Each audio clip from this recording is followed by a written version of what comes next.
Hello friends, నమస్తే. Welcome to AB channel.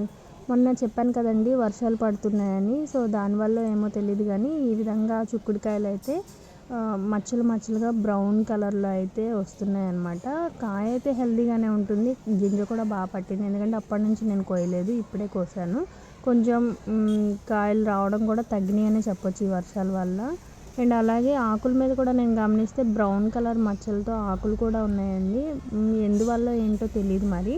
So నాకు తెలిసి ఎండ లేకపోతే ఏదైనా అంతే కదా, అలా కొంచెం చీడలాగా వస్తుంది కదా, నాకు తెలిసి అదే రీజన్ అనుకుంటున్నాను. సో దీనికైతే నేను ప్రజెంట్ ఏమి ఇవ్వట్లేదు, ఎందుకంటే కొంచెం నేను బిజీగా ఉండటం వలన మళ్ళీ న్యాచురల్ పద్ధతిలో పెస్టిసైడ్ తయారు చేసి ఇవ్వడానికి కొంచెం టైం అయితే పడుతుంది. ప్రజెంట్ నేను అలా వదిలేస్తున్నాను. చూస్తాను, నెక్స్ట్ టైం ఇంకా బాగుంటే కనుక కొన్ని ఆకులు అయితే తీసేసి మళ్ళీ అది న్యాచురల్ పద్ధతిలో మీకు చెప్తే పెస్టిసైడ్ని తయారు చేసి నేను ఇస్తాను.